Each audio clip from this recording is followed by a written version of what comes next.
Hello, everyone. I'm very grateful that you took the time to tune in to today's episode of The Kim Jacobs Show.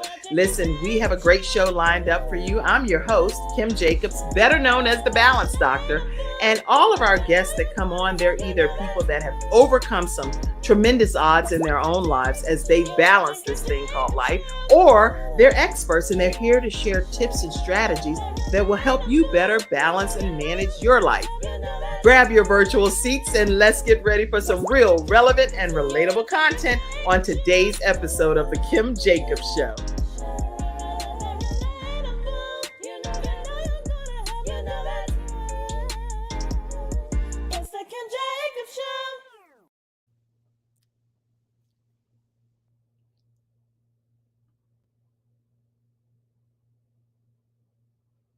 Hello, everyone, and welcome to this episode of The Kim Jacobs Show. I am so honored to have with us today Jacquelyne Samuels and Katherine Lawrence. How are you ladies today? Wonderful. How are you? I'm doing great. You guys look so wonderful over there in the same bubble. It's like I feel like I'm almost in person with that happening. No. Yeah, thank you so much for having us on today. We're excited to be here.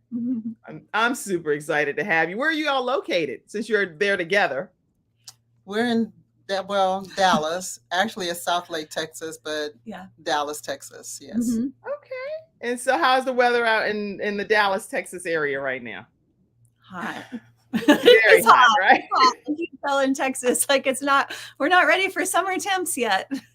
I know. And how hot can it get in Dallas? Because I know, certain areas it gets like over 100 and some degrees. It can get that hot. Yeah, I think we have over 90 days over 100 usually. It's a lot. I've been in Dallas in the summer. Actually, I visited with one of my really good friends. Her name is Pat Smith. And Pat. So anyway, there it was beautiful, beautiful weather. But I was like, oh, people that have hot flashes, this is not a good situation. You're right. That's an issue here. Right. I was like, oh my goodness. But anyway, listen, everybody, as you're grabbing your virtual seats, I want you to come in quickly. Know that you are an important part of today's discussion. It's going to be an interactive discussion. So type your questions, ask anything that you have questions about while they're here. And definitely make sure that you send shout outs. You can donate to the Kim Jacobs Show. You can participate in any way that you choose, but most importantly, share the broadcast and let everyone be a part of today's discussion. Yeah. Were you going to say something? Say something too. Oh, no, absolutely. I think the information is going to be so empowering that people will want their friends to know. Mm-hmm. Yes. And as you can see, we have two women here, one African-American, one Caucasian, but both nutritionists. And they've come together to create an amazing nutrition program that is being taught in multiple countries. And now it's even been more expanded today because this is a part of CTR Media Network, which streams in 100 countries and 350 million households as well. So it's going even broader today. They've put their race aside, which do you know how difficult that is alone? Putting the race aside. Yeah, everybody's giving us their opinion. Yes. But all opinions are learning tools, if you let me say it like that. Yeah. Mm-hmm. You can't be offended by them. You just have to learn from them. Right. I'm glad you all are here together using teamwork, different races, and representing one cause, which is how to focus on nutrition. So between the nutrition and the science and public knowledge, they've put it all together to kind of help build and bridge the gap. I would like to welcome both of you to today's episode of the Kim Jacobs Show. Thank you. Thank you so much for having us. Now, what specifically even made the two of you in particular, each of you in your own different fields, your own world, you could have easily, how somebody says, you could have chosen anything, anybody, but you chose each other. I would love to hear what caused the two of you to embark on this journey together. Well, Jackie and I have been working together for a couple of years, and I think we've both taught each other a lot. A couple of years? Well, many years, about 7. And I've learned so much from Jackie, and it's opened my eyes. And I was on a health journey teaching nutrition classes, and then came upon some research that really changed my understanding about nutrition for different races. I brought that to Jackie, and it's because we're so close. We have so much respect for her and her desire in her heart for the community. So it was kind of scary, and I brought it to her, and she was absolutely, let's do this. Let's get together on this and make something great. And that's kind of how it came together.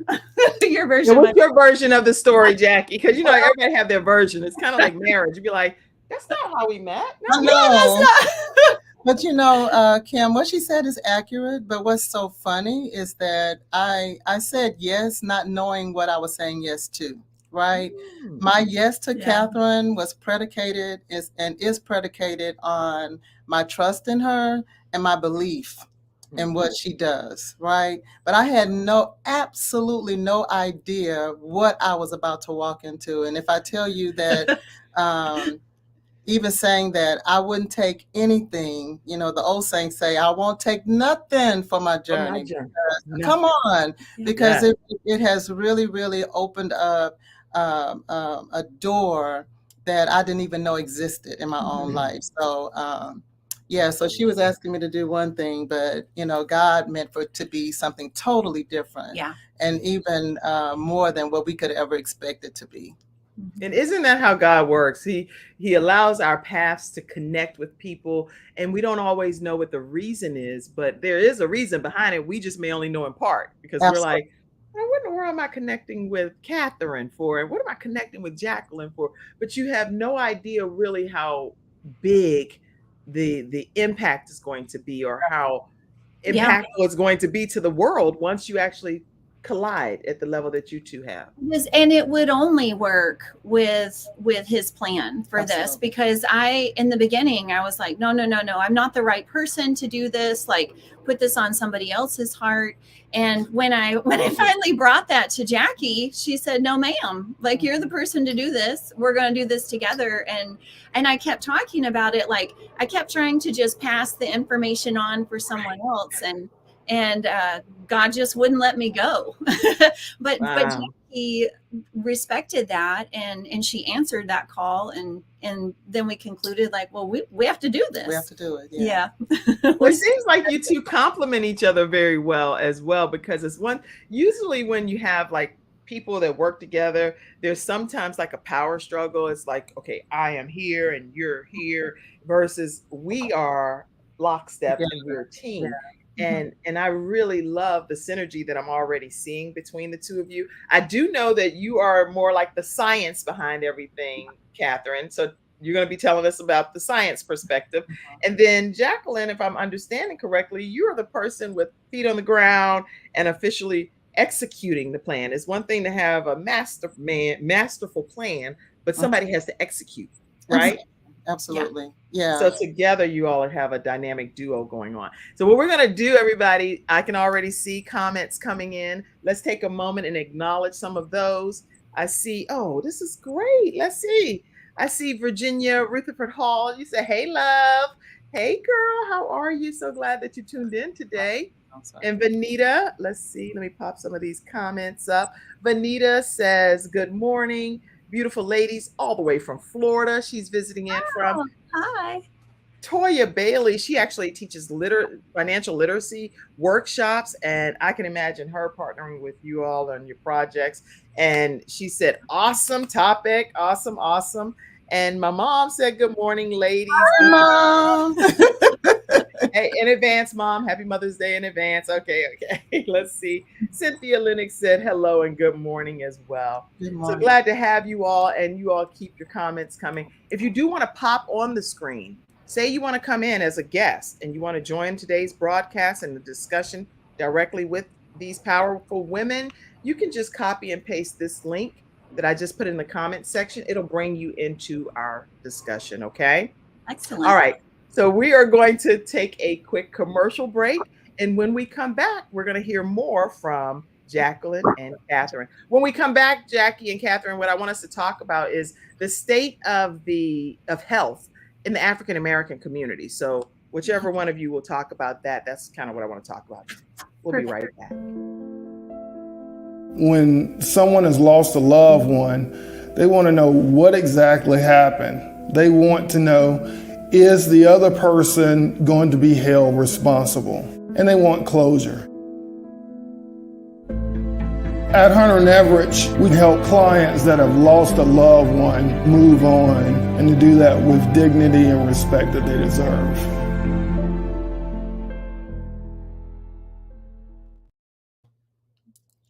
Back, and we're talking with Jacquelyne Samuels and Katherine Lawrence today. So which one of you want to talk to us about the state of health regarding the African American community? Well, I'll start.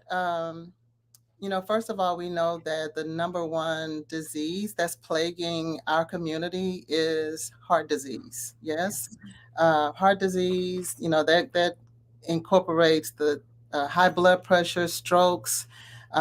We know that cancer is an issue. Diabetes. Oh my God, diabetes, Alzheimer's. Do we just want to go down the entire list? Yes. And what's so sad, Kim, is that I believe there is a false sense of thinking that we're supposed to have to deal with these diseases as we age. That's a myth, everybody. It's a myth, and it's a lie. How about that? It's a lie. Yeah. But it's something that we have basically connected with, because in our communities, as we grow older, we've seen it in our families. And so there's this expectation, that we're going to have to deal with it one day, right? What I so appreciate, and I hope you don't mind me referencing God a whole lot, because you can reference God all you want on this show, please. Well, thank you so much. And I'll put everything down. I'm about to get comfortable. No? Relax, sweetie. But I believe that false sense of thought, I think that God has really taken and just turned that upside down as well, because now these same diseases are plaguing us as young African American men and women, and so we have to take our heads out of the sand, but we also have to know that these things can be prevented and they can be reversed if we take the actions that we need to take, right? I believe 1,400 people die on average daily in this country from heart disease alone. In our classes, and I just want to get a little personal, heart disease is what kept my father from living healthy before he died. The same was for his father. And I was thinking this morning on my way, I was like, I always reference my father and my grandfather, but it attacked my dad's brother. He died from a massive heart attack. My mother's brother, he died from a massive heart attack. My grandmother died from a massive heart attack. Come on through. Yeah. And so, and they were relatively young, they were relatively young. And so we have to step back and ask ourselves some hard questions. Is it something that I'm doing? Or more importantly, is it something that I'm not doing that's aiding and abetting this disease that has no place? Because it is not a part of the promise. And that we can't just keep saying I'm standing on the promises. You got to move your feet. You just can't stand. Walk on the promises. Walk on the land. Get some steps in and all of that good stuff. Right? Absolutely. Absolutely. We can protect our hearts. Go ahead. Yeah. So that was one of the reasons why I wanted to do this with Katherine. But it's also become, and I'm going to use the word burden, but guys, I don't want you to, because burden, at first thought, we'll think of it as something that we don't want to do. But this has become a burden on my heart, because it's also the hardest thing to do is to talk to my community, okay? And I'm just going to reference it because this is something that's needed for all communities. But since we're talking about the African American nutrition, it's hard because it connects us. Food connects us. That's a part of our culture. Soul food. It's a part of our culture. It's a part of our heritage. It's what we look forward to getting together and doing cookouts and soul food events. So it's a part of what happens. Yeah. Right. So if someone comes along and says, you know what, you need to make some changes in this thing that you're so connected to, then it's almost received as, oh, so you want to eradicate my culture? Right. You want to disconnect me from something that I've been connected to all of my life. Right. Get out of here, right? So that's not going to happen. It's not going to happen. Absolutely. Or I'm going to die of something. Oh, that's a common one. But even some of the things that we enjoy having, I'm speaking we, meaning African Americans, since I'm talking directly to you right now, Jackie, is if it's like certain things like macaroni and cheese and collard greens and different, it's not that it's a problem having some of those things. It's just a matter of how we prepare them, how we how often we're eating them, different things. Because like I could eat macaroni and cheese frequently, but I don't that much because I know it's gonna sometimes if some of it might be too much for my heart to keep pouring pounds and pounds of cheese at that level. So but you're the experts. I'm here as the host today. Y'all talk about it. No, but you're absolutely right. And then is there a healthier way to enjoy what we love? I mean, can we at least explore that? Or, instead of closing the door to the idea, can we explore healthier versions of what we're connected to? Am I going to let my taste buds rule my health?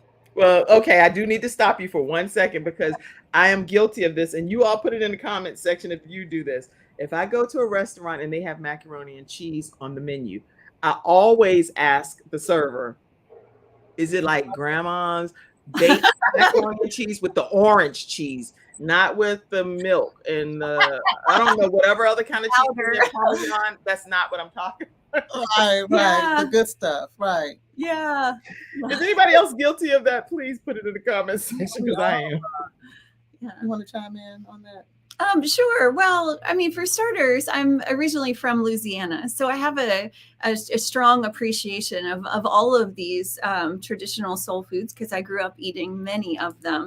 And I do want to clarify the nutrition and health is a problem across the board in our country. Mm-hmm. And because I saw someone ask, is that due to our nutrition? It's everyone's. I think what we're trying to do is raise awareness for how everyone in general can reduce their risk of heart disease, but also so for dentists, yes, nutrition definitely matters, but there's also some genetic differences with how African Americans process salt that dramatically increases risk. And so we're trying to raise awareness around that salt sensitivity, because I think that a lot of people will say, well, this is my heritage, my genetics. I'm just going to have hypertension or heart disease. And so we're trying to show there's an actual genetic difference, which makes nutrition even more powerful. Absolutely. Like that, there's a huge opportunity for people to make changes at home that can have a dramatic difference. I love that. Yeah, so it's a little bit of both. I think we always have more influence on our health than we think. Right. Mm-hmm. And we're more in control than we think. And then even in MountSinai.org, I have an article here that it says research suggests African Americans may carry a gene that actually makes them more salt sensitive, increasing the risk of high blood pressure and heart disease. And African Americans are disproportionately affected by obesity overall and then they go on to among non-Hispanic Blacks and those that are older as well. But it's since 77% of women are overweight or obese, and that they're likely to have more diabetes than non-Hispanic whites. Wow. So I can speak to that if you'd like me to elaborate on those a little bit. Yes, please. Okay, so that gene that they're talking about, so a Caucasian, for example, when I consume too much sodium, my body will release it through my sweat and urine.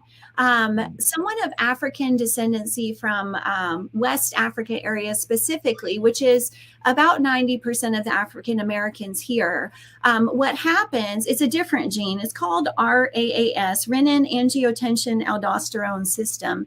And what happens is instead of excreting this excess sodium through urine and sweat, the kidneys actually retain it.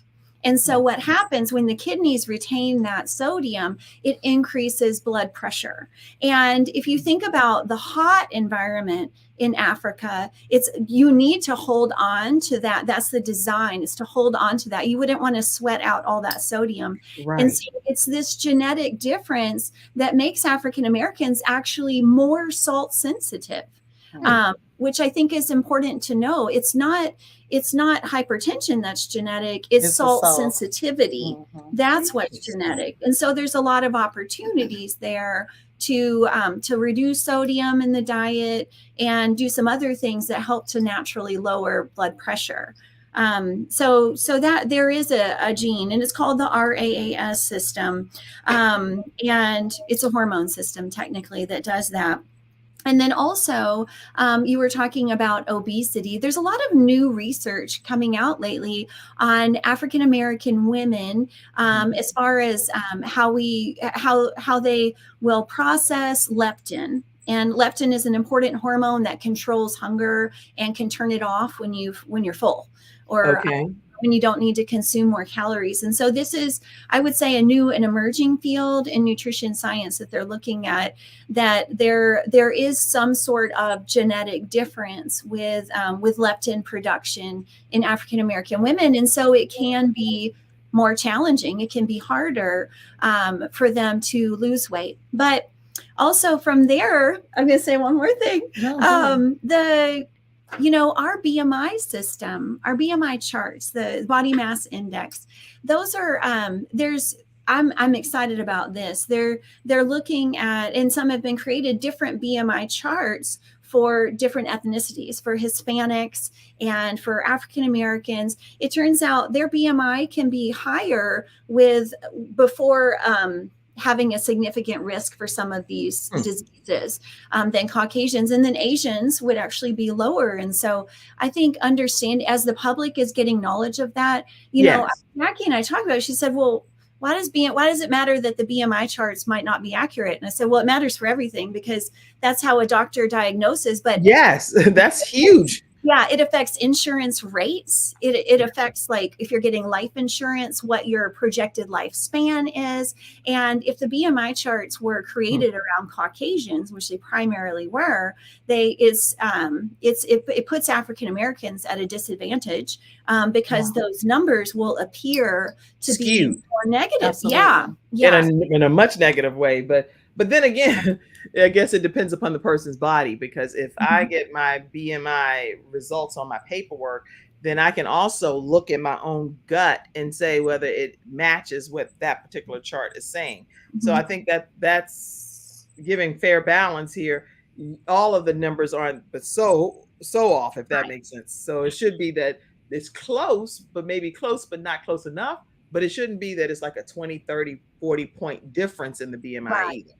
Right. And that means it's just a problem for that person, regardless of what's happening. Yeah. And it can still be a problem. And so that's where the leptin issue comes in, of whether it's even harder to achieve a healthier weight. But African Americans have a different body structure than Caucasians. They have higher bone density, higher skeletal weight. And this is a blessing. When we go through menopause, what troubles Caucasian women is low bone density. And Jackie will probably not have to worry about that, because she had higher skeletal weight and bone density to begin with. So it doesn't plague African Americans like it does Caucasians. And so just understanding our physical our physical differences, I think goes a long way to creating change in the medical community too.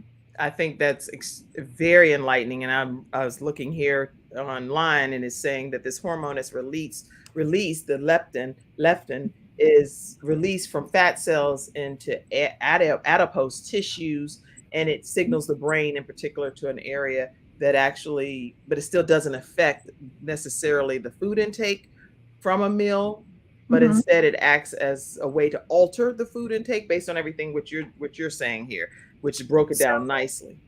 Yeah. So what we talk about in our book is that it's specifically African American women, not so much men, which is interesting. They're finding this higher leptin concentrations. And what it does, it leads to overeating. It triggers hunger. And then it leads to excess fat storage when she does eat. And what that means is that the brain receptors are becoming resistant to it, and they can't quite figure out why, but there is an acknowledgement that African American women specifically do have this difference. And so they need more tools and more ideas on how to achieve a healthy weight. Because you're right, it is important to be close to that range. And So we in wanna- the book, African American Nutrition, learning how to use nutrition to your advantage and reclaim power over your health, Katherine speaks about this and many other topics that's going to be extremely beneficial to you, especially in the African American community. How do they get a copy of this book? They can go to our website, aanutritionclass.com. And there they can order the book. They can say, hey, I want to be part of the movement to share this in my community. You can you can purchase the curriculum. It's ready to go turnkey so that someone could teach the classes in their community. And then you can find other classes that Jackie and Terry and some others are teaching around here in Dallas-Fort Worth. So it's all on aanutritionclass.com. So this is also a turnkey program that you're going to be able to, in your own local community, grab hold, as my grandma would say, grab hold to this information and be able to start rolling it out in your own local chapters, if you say that, if you want to call it a chapter. But it's already prepared for you, the guide, the information, right at aanutritionclass.com. So if you're hearing this information and you think it'll be beneficial to your local area, definitely visit that and learn how you can become certified through their program. This is excellent. Absolutely. Excellent information. Yeah. We're all about getting the information to the people. You know, if the people won't come to you, go to the people. Yeah, I'm excited about what I'm hearing now. Jackie, when we come back, I'd love to hear from you about how is it that you, with this particular mission, what did it do for you personally? Because it's one thing to be asked to do a project, take it on, embrace it, and then start rolling it out. But that's more like a remote job type of thing or whatever. It's a project.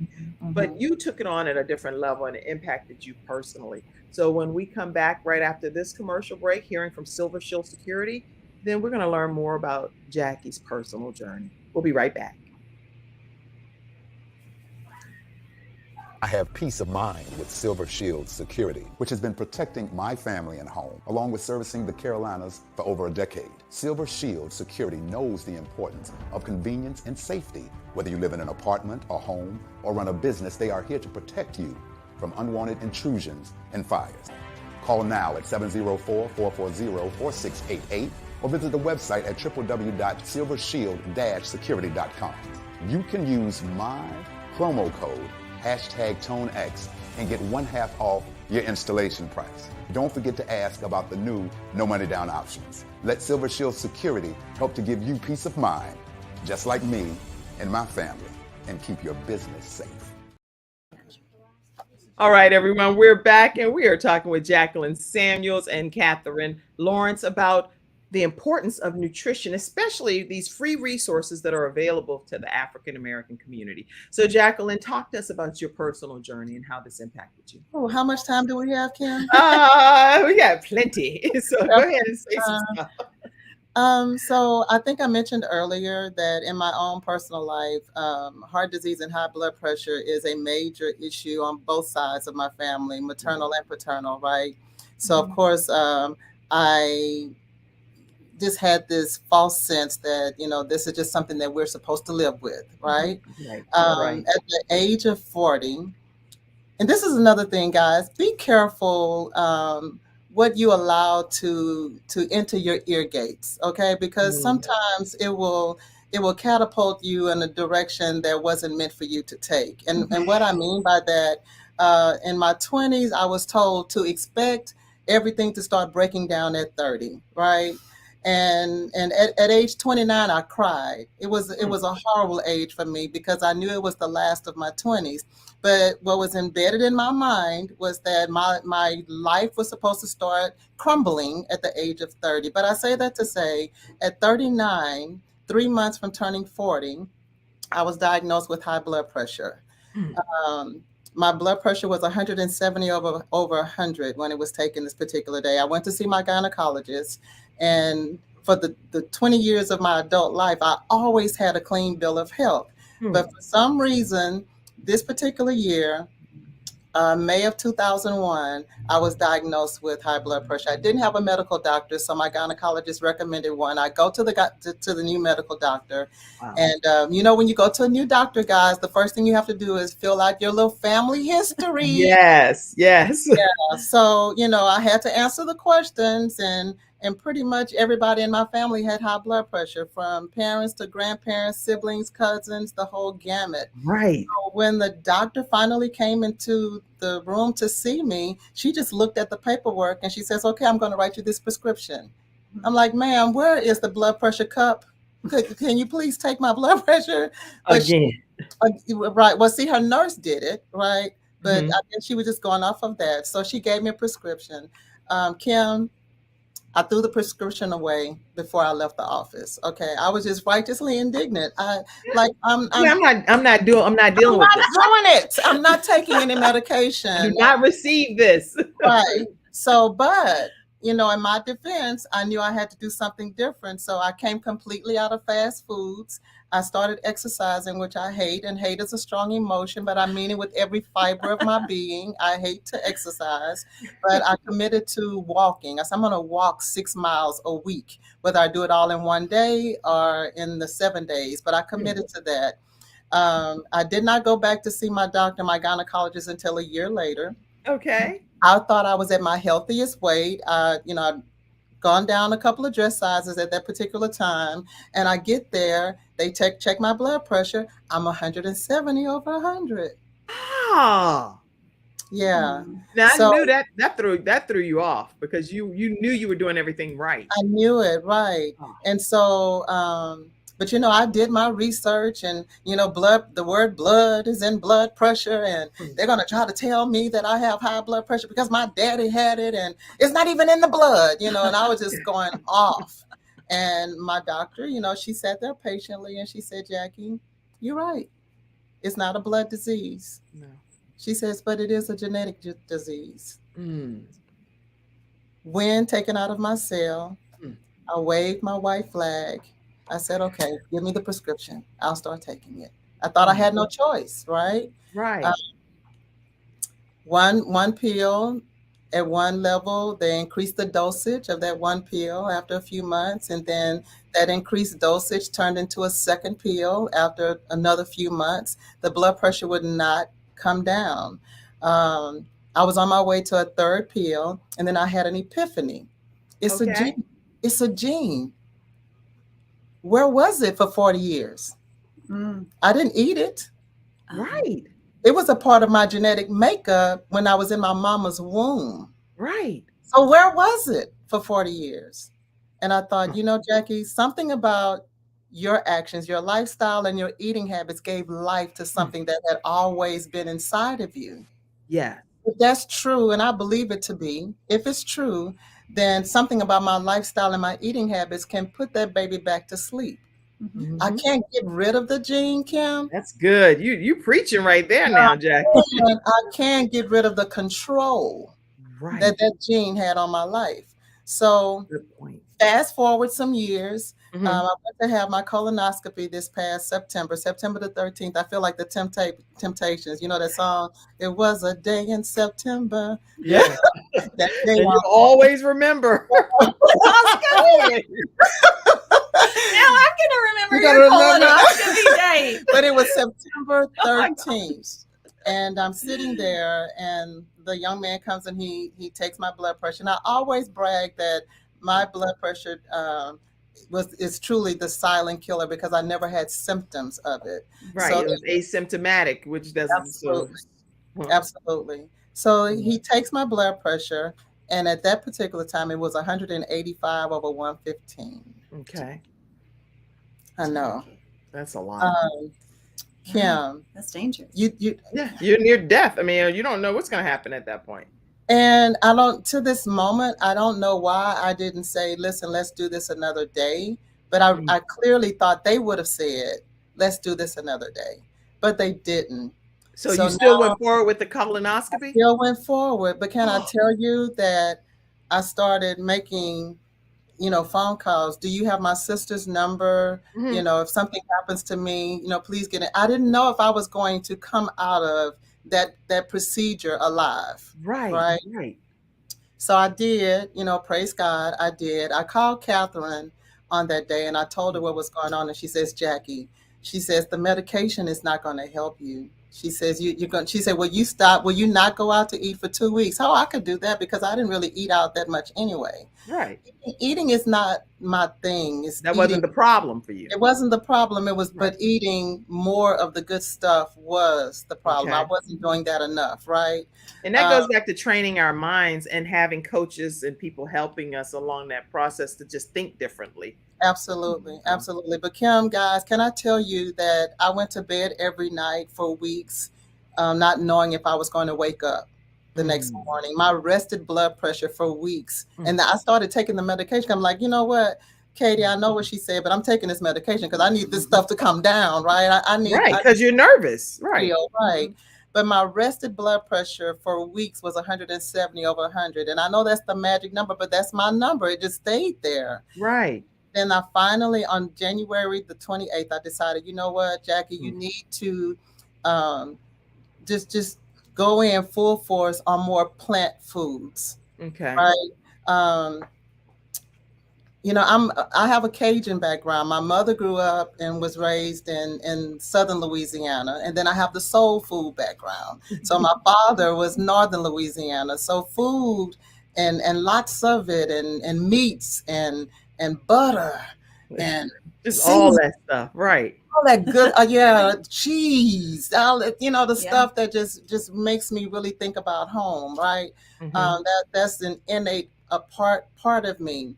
But at this point, it's like my back is against the wall. And when you don't know if you're going to wake up, when you don't know if do something different, you have to make a change. And so I decided, you know what, I am going to just go full force on more plants in my diet.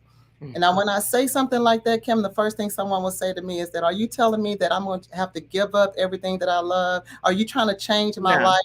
Not at all. And my response is, no, I'm not trying to change your life, but I am trying to change your life. Right. But everybody is, what works for you works for you.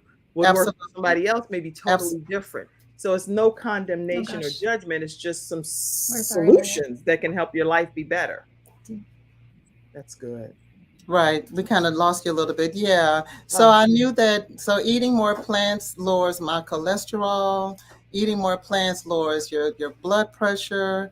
And so I started searching what's specific, to my concerns at that particular time. And you know what? I learned that even though you research for something specific, it's going to address other areas. Yeah. And everything will come into alignment better. Absolutely. So I can tell you that since January the 28th to now, my blood pressure has remained at 120, 119, over 77. And I can't deny it. And this is what I teach. I use the 80-20 rule. Okay. You have to start somewhere. So my goal is to eat healthy 80% of the time. Yes. And then leave that 20% for the stuff that I love. Okay. Good. Tell me that I can never have peach cobbler again. Guess what I'm going to do? I'm going to find a peach cobbler everywhere I go, because you're telling me I can't have it again. Right. It defeats the purpose. But what I found is that because I live in 80, when I step over to the 20, I don't overindulge. Right. I can just get a spoonful or two and I'm good. I'm good. Why? Because my body is now accustomed to the 80%. What am I saying? Long and short, guys, is that you can retrain what your body will receive and how you receive it if you first change your mind. That's right. Good. Change your mind first and be willing to unlearn. We're all about learning. Well, let's start with unlearning some things so that it can make some room for the new things that we're going to learn.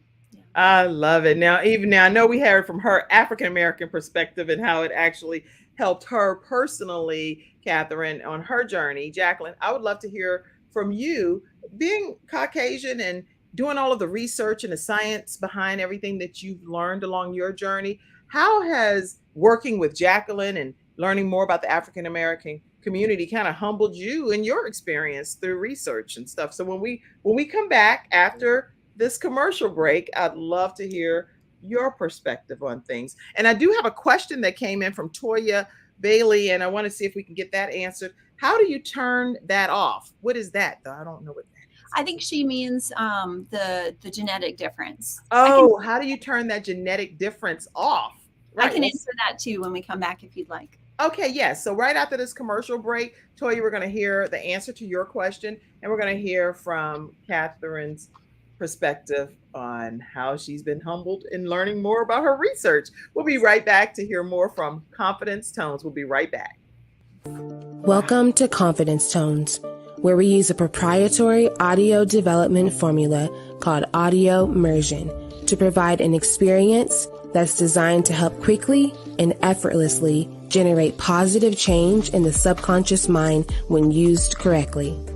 This experience is achieved using 4 primary building blocks: brainwave modulation, invocation of positive emotions, immersive imagination stimuli, and developmental suggestion. We know of no other source in the world that provides the synergistic combination. With a good pair of headphones, you'll be able to immerse yourself into audio that's designed specifically to help you feel better, do better, and live better.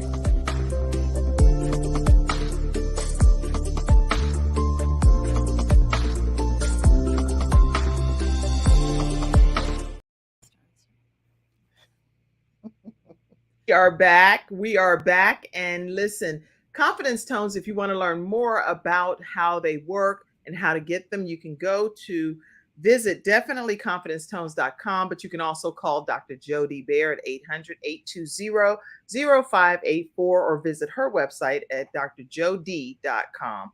All right, that's one of our episode sponsors, and we want to thank them. We want to also thank Silver Shield Security.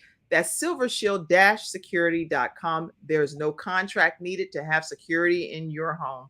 Make sure you let them know that the Kim Jacobs Show sent you their way. And also thank attorney Charles Everidge with Hunter Everidge Law Firm. They're in the Virginia area, Richmond, Virginia. They're also in the Carolinas and Alabama. So let them know that we sent you over if you're dealing with disability or workers' comp or wrongful death of a loved one. We're back and we're talking with Jacquelyne Samuels and Katherine Lawrence. Let's address Toya Bailey's question first. How do you turn that whole gene thing off? Okay, and that ties into another question about what do I need to eat.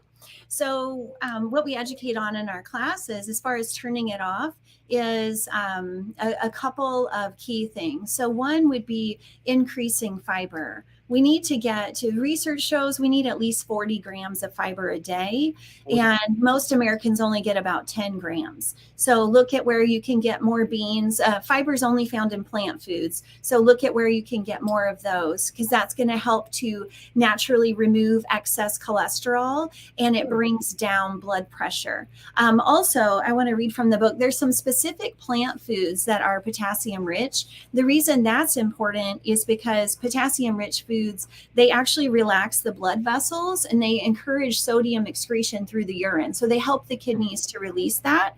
And that would be like beans, lentils, potatoes, broccoli, spinach, beets, avocado, red cabbage, bananas, cantaloupe, even almonds. Those are going to help to naturally lower blood pressure. And then also look at how much oil you're using to cook, because that's a little bit here and there. If someone adds a tablespoon to each of their meals a day, that ends up an extra 18 pounds at the end of the year. Mm-hmm. And so I think a lot of people don't realize how much fat they're eating. And so if we're acknowledging this possible difference with leptin concentrations with African-American women, then it would be especially important for them to try to remove or reduce oil in their diet. And most of that, like Jackie said, it comes from eating out at restaurants and fast food and processed stuff.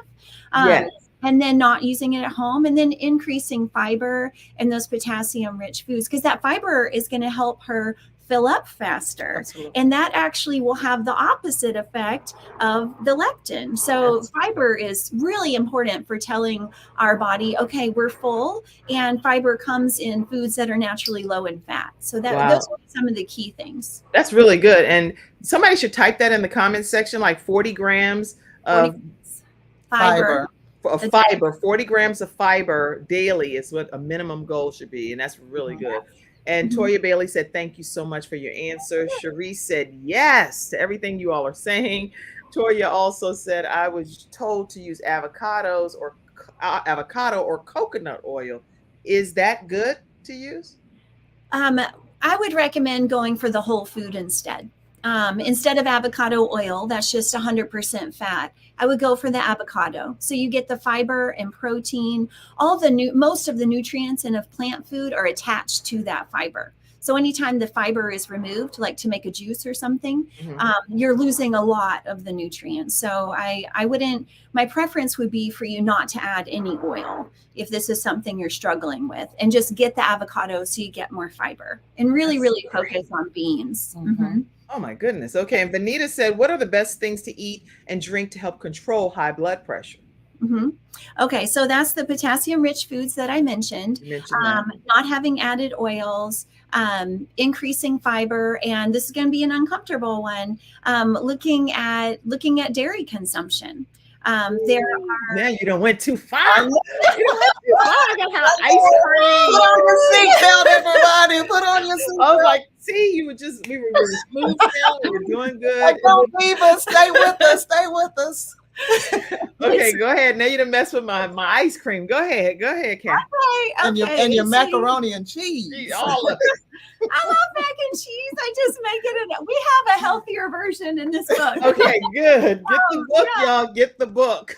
Just looking at it though, because it's got cholesterol, it has saturated fat, especially when you get into the concentrated forms like cheese and ice cream. Right. But also it comes with a lot of hormones, and it changes our hormones. One of my passions is cancer. African American women have an astronomically high mortality rate from especially uterine cancers, like reproductive cancers, breast, uterine, ovarian, very, very high mortality rate, which is devastating. And these are all linked to dairy consumption and saturated fat and lack of fiber. So what one of your guests mentioned earlier, doing one thing to address the high blood pressure will also benefit us in a lot of other ways. That's good. Absolutely. Yeah. You should tell the story about the cow's milk. About the cow. I don't know if And Habits for Health said, this is awesome, great health information. And Dennis said, so conditioning over time may build up a tolerance within the system, or would it be better to choose a substance? I was in the middle of reading that. I don't know where it went. Okay. Choice to substitute salt in general. It would be a better choice to try to, the majority of salt in the diet comes from eating out and processed foods. So if you can minimize those, you'll see a big difference. And I'm talking 5 to 6 times more sodium than you would make in that exact same meal at home. So cooking at home would be a really big influence, but also anytime you can minimize salt. And if you're freezing food, the flavor of salt dies in the freezer, but the sodium doesn't. And so if you're right, so if I didn't know that.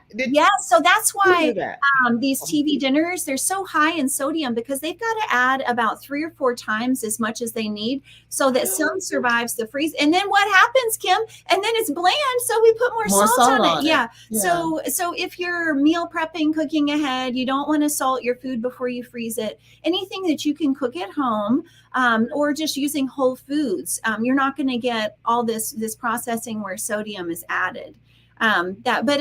Preferably, as Jackie mentioned, your taste buds change, your cravings change. And so you'll see, and Jackie has noticed this, we've talked about it, as she's reduced her sodium intake, her sensitivity to salt is so much stronger. So it doesn't take as much salt to taste salty to her. And that's the ultimate goal, to really enjoy the food. So you've got to give your taste buds a couple weeks to change. And you won't need as much salt to enjoy it. Okay, 2 things. Tell the cow story and tell how all of this has impacted your research. Go ahead. Please tell a cow story. The cow about the cow the farm. Please tell the cow story. Jacquelyne wants us to hear it. Are you talking about like the morphine and the addiction? Yeah. Oh, okay. Eating his hormones. Oh, okay. So where does milk come from? It comes from a lactating mammal, right? Right. As women, we can only produce breast milk when we're pregnant or we just had a baby. Right. And we know, just think about our own experience. When a woman is pregnant, she's swimming in estrogen, right? Correct. It's so much of it. And so it comes out in our milk. Same thing happens with a cow swimming in estrogen because it just had a baby or is still pregnant. And so we're getting massive amounts of estrogen. Right. And then this thing comes. And so what happens is that we eat this reproductive excretion from a different mammal. And so we're getting all of this estrogen. And most, oh my gosh. What's Are we happening? still on? Okay, sorry about that. Our screen went blank. And most Okay, I'm like, what's going on? But I was just going to go to commercial break, so no big deal.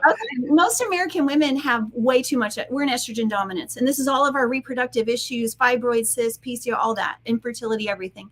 And so what comes out in that breast milk is called casomorphine. And it's because when we have a baby, without formula before those days, the only way that baby survives is if it latches, right? Same thing with a cow. And so we all produce this little bit of morphine that makes the baby high when it comes to the breast. And so I find people have the strongest reaction when we talk about maybe reducing cheese because it's a concentrated source of this casomorphine. Like we get a little bit high when we eat it. And because that's what makes the baby cow come to the mother to nurse. It's the same with our design. So if we think about dairy products, it's way too many hormones, plus the hormones are already given, the growth hormones, and that affects how our body performs. And about 80% of African Americans are actually lactose intolerant, and they don't recognize it. They don't recognize the symptoms, the GI discomfort that comes with eat dairy. No, you know what? Now, seriously, if you black, I'm probably shouldn't say, but it's kind of a silly joke. But you're African American when you consider dairy as your colon cleanse. Oh, your colon cleanse? Oh my God! Yeah, because it sends you to the bathroom. Because you said actually, pay me no mind. Go ahead, guys. But it's because sometimes, a lot of times, because of the lactose intolerance, right? Yeah. Then some Africans. I'm not talking about some other people. I'm just talking about me. Okay. Sometimes, whenever I eat ice cream, I'm not talking about you guys. This is Kim Jacobs, my own personal thing. Okay. Put up the comment, Mackenzie. The views expressed are the views expressed by me individually or by my individual guests, but not necessarily reflective of the show and that we're doing any medical information or anything like that. But I'm just saying, seriously, if I eat some ice cream sometimes, then I may find that I'm going to the restroom and I'm like, oh, well, in a way, I try to justify and say, hey, it actually helped me get some things out of my system. Yeah, that's a sign of your body not being able to process that very well. Yeah. Okay, let's keep it focused. What about the research? Go ahead. You just, I'm doing too much. You asked earlier what had humbled me with this. So I'll say in the beginning, I've been teaching nutrition for 15 years now, and I think that I had some naivety and ignorance. I assumed that all nutrition research and recommendations applies to everybody. So I was going through a refresher program with Stanford, and I saw this little tiny footnote about, it was like tiny asterisks, vitamin D recommendations would be different for African Americans. And I thought, this is the first time I've seen this ever.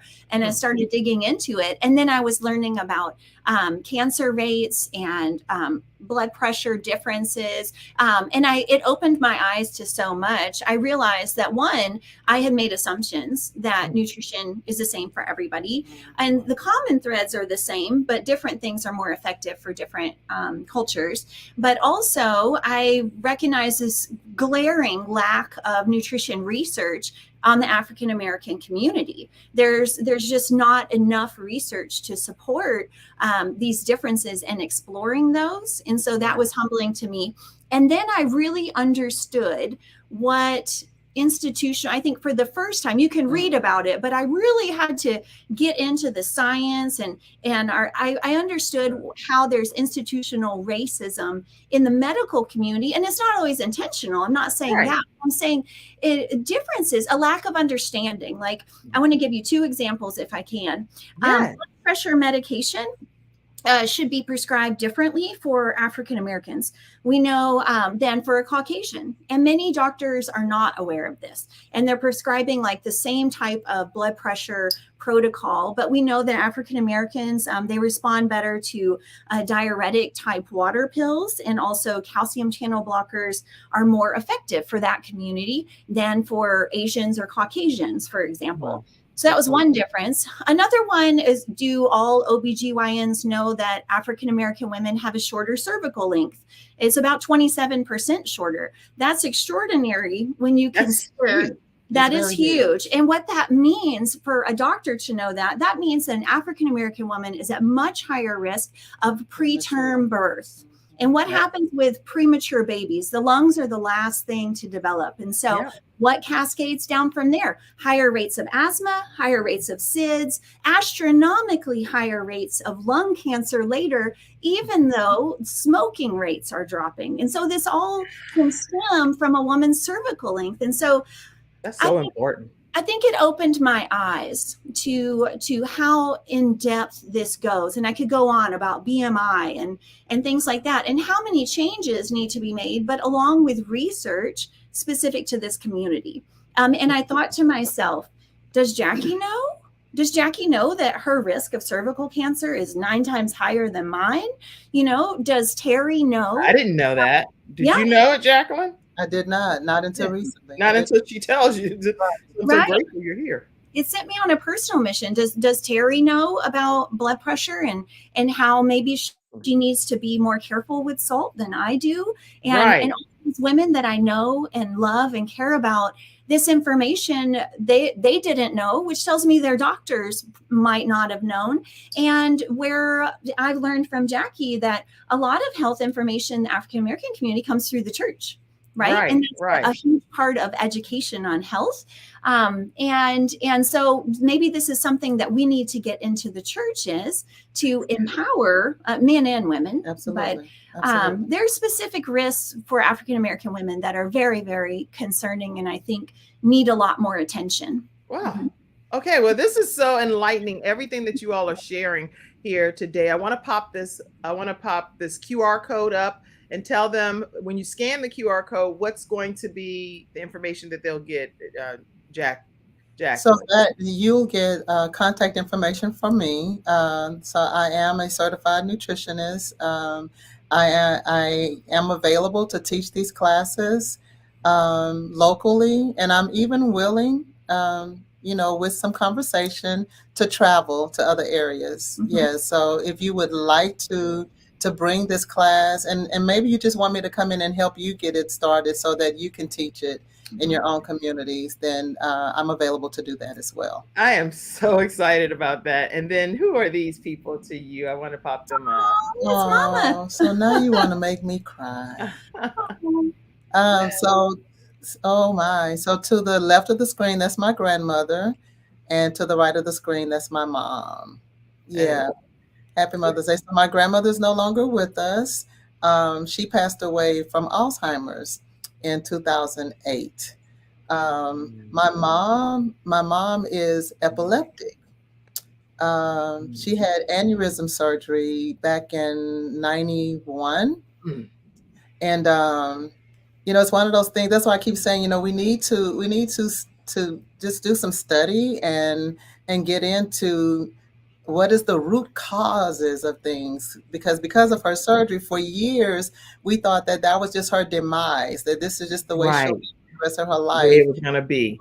Yeah, seizures and things of that sort. But I now know that food would actually help prevent what medicine has not been able to do for decades. But can I tell you that sweet little lady right there gives me the blues about trying to eat healthy?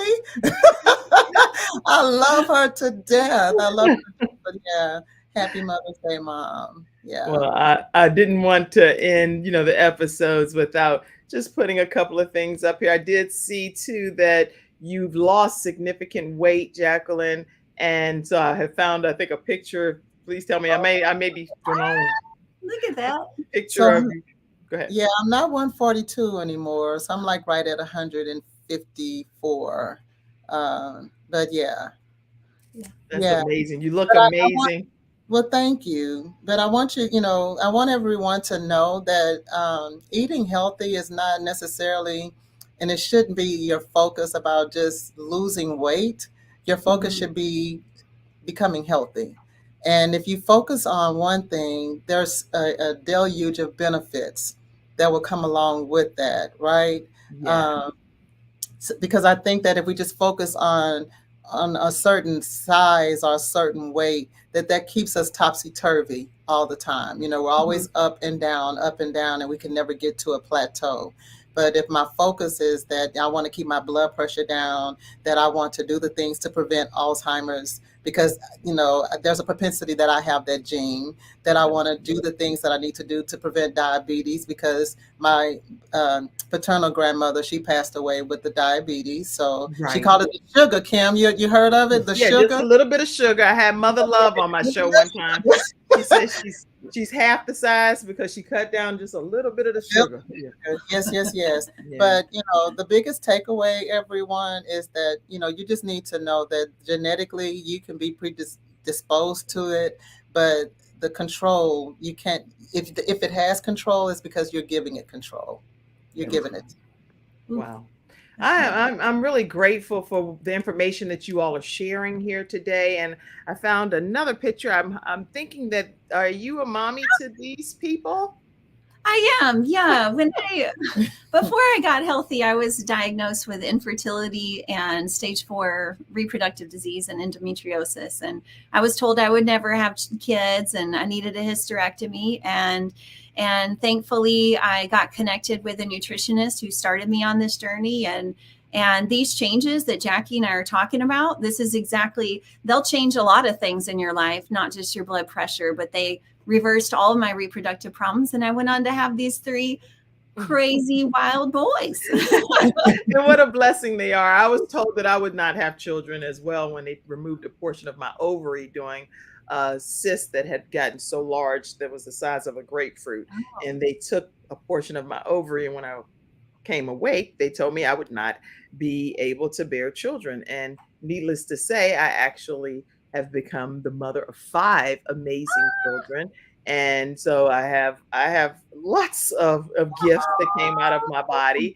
And I'm super honored to be mom to these individuals. And one of which transitioned from this earth, but he is still smiling from heaven and with us each and every day. So yes, people can say whatever ultimately, but only God has the final stages. Yeah, so we're all on the always same page. for that.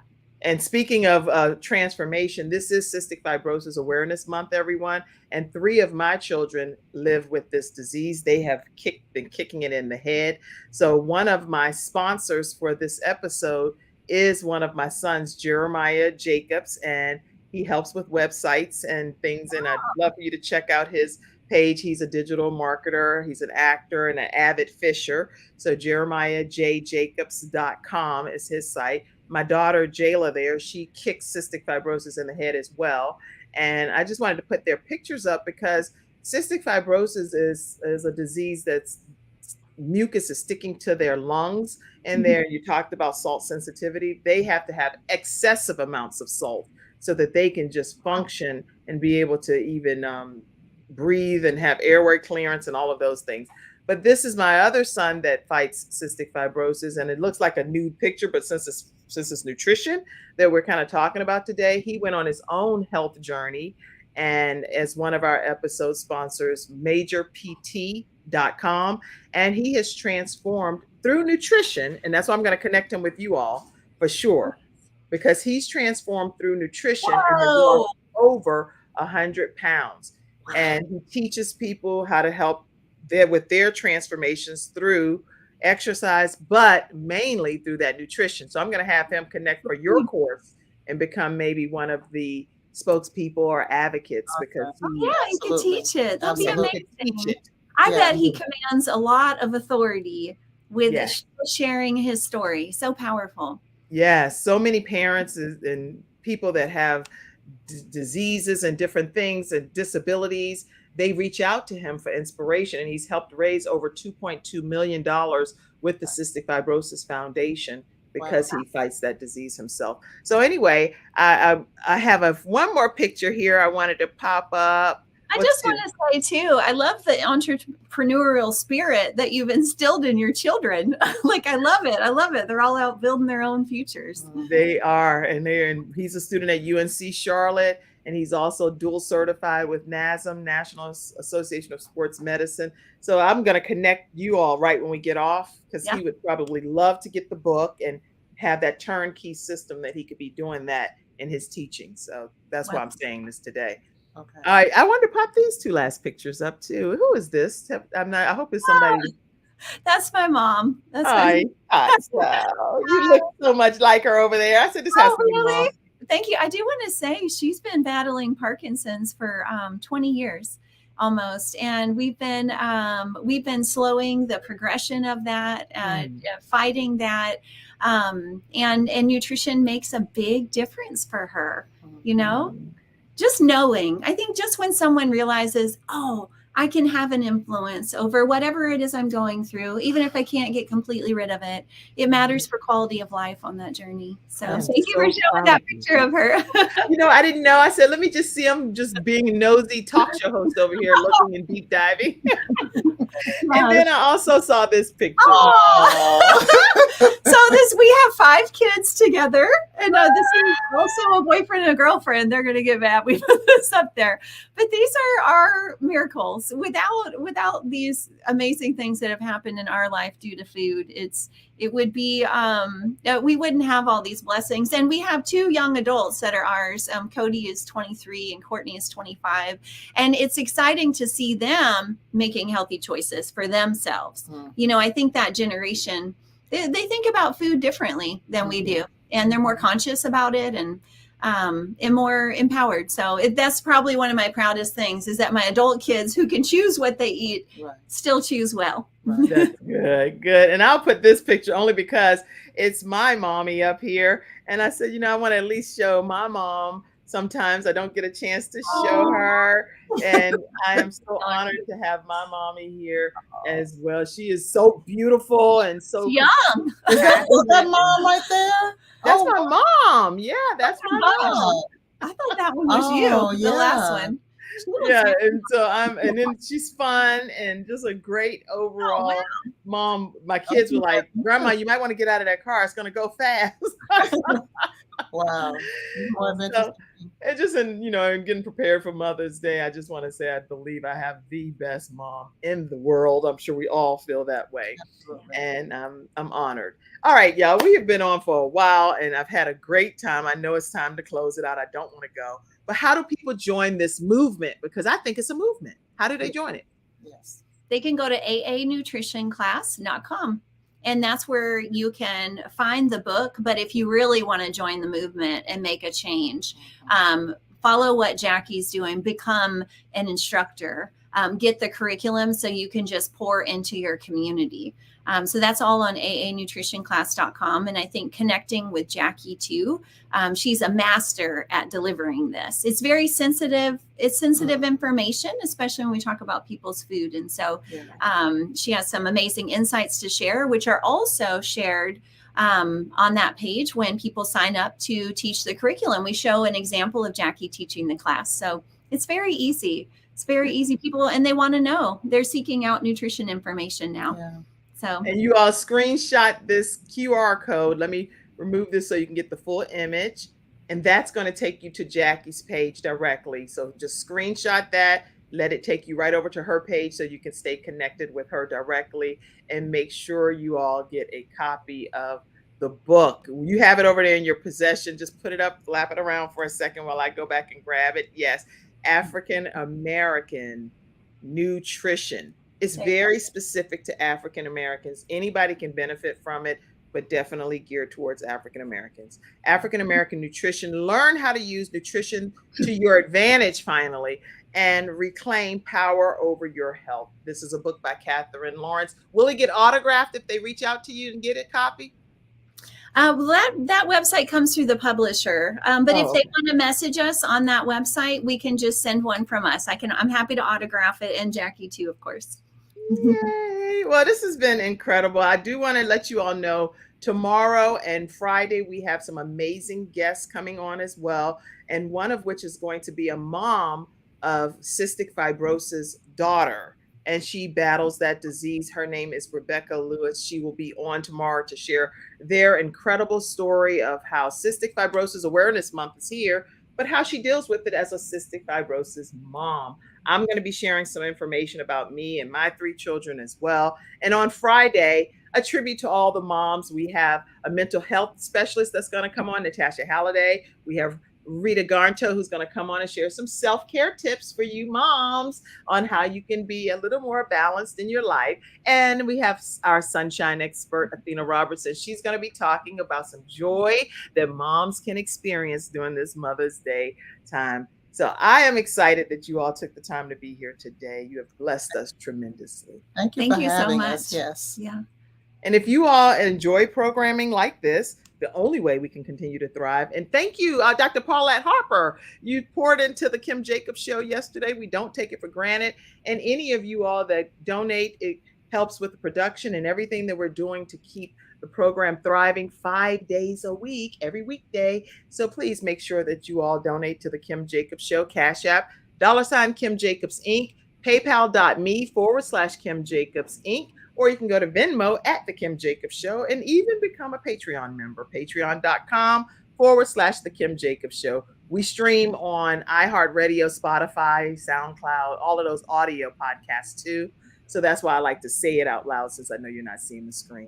Thank you all for the information. My mom said, I believe it's going to help us a lot. This has been a great show. Oh, thank you, Mom. Yeah, any other comments? We're going to get ready to close out. Let's put some final comments up and we'll close out. Well, I think that all of us can use nutrition to overcome many of our genetic differences and live a vibrant and thriving life. And health is certainly a choice, guys. It's a choice, but it has not been a priority. So that's what I'd like to say. Let's make health a priority as we go about our daily lives choosing. You all should be doing this on CNN and around the world. So I'm amazed at how great this information was today. Thank you for joining us. And thank you all in the virtual studio audience and all of you in the whole world. We love you guys. Have a great day. Talk to you tomorrow at 11 a.m. Bye, everyone. Bye, everybody. Thank you for tuning in to today's episode of The Kim Jacobs Show and for being in the virtual studio audience. Your presence truly does make a difference, and I look forward to you bringing your friends and family to join you in the virtual studio audience Monday through Friday at 11 o'clock a.m. Eastern Standard Time. I look forward